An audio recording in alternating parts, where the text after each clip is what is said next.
Hey guys, Dr. Anthony Gustin here, and one of the biggest questions I get on a ketogenic diet is, what should my macros be? I think a lot of people are doing this in the completely backwards way, and I'm here to clear that up a little bit. Number one, if you're eating only for macros and you're disregarding food quality, you're making a huge mistake here. So if you're eating really low quality food, it doesn't matter what your macros are. You're gonna feel like crap and you're gonna look like crap. So step one is just, if you're not eating real food, start there first. Once you master that and once you get those habits down, then let's talk about macros. The number one problem that people have with macros on keto is that they keep the protein way too low. I already have another video on this about gluconeogenesis. People think that when you eat protein, it's gonna kick you out of ketosis. This is just factually wrong. We've proven it many, many times already. The number one thing is just limit carbohydrates. That's what's gonna get you in ketosis.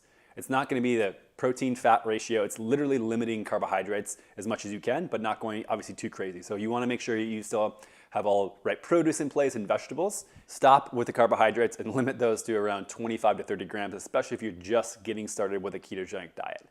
So step two, I think, would be, okay, you've limited carbohydrates, now you must hit protein goals. So I think the bare minimum for people is to get about 0.8 grams per pound of lean body mass. And so what that means is that you have fat mass and lean body mass in your body.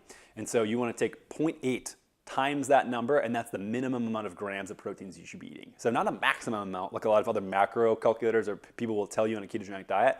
That is the minimum amount you should get. So especially if you're an athlete, that should go 1.0, 1.2 even, to get you to that level where you have enough protein to satisfy your needs and all the muscle breakdown that's gonna be happening in your athletic endeavors. The second one, after you limit carbohydrates, is protein. Obviously we talked about hitting that level. The third would be fat, and just enough to keep you full. And so again, if you're looking at this for fat loss, you don't need to go an excessive amount of fat because your body has all the fat you need to start breaking down for fuel. And so we need some external fat. If you're just eating protein to the amount that I told you, I mean, that's only gonna be 800, 1,000 calories maybe. And so fill the rest in with fat, like really healthy fat. So avocados, olive oils, nuts, things like that, not super processed things. It's gonna keep you full and give you energy for a long period of time. But ultimately, if you're looking to lose fat, then that's gonna come down to not just the macro amount, but all the types of foods you're eating, your hormone balance, your stress management. There's a lot more things in fat that are not just macro based.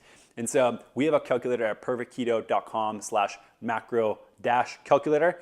And this is something that I developed to make sure that this formula is in there so you guys can check it out and play with it and use some different parameters to get an individual version. But again, this is a very individual thing as well. So you're gonna have to tinker with it and test with it.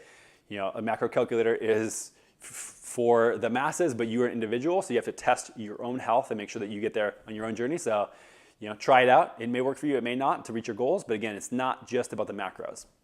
So again, limit the carbohydrates, set your protein as a goal, and then fill in with the fat after that. If you guys have any questions or concerns, just hit me with a comment below or ask me a DM on Instagram. I answer every single one of them at @DrAnthonyGustin, and we will see you guys next time.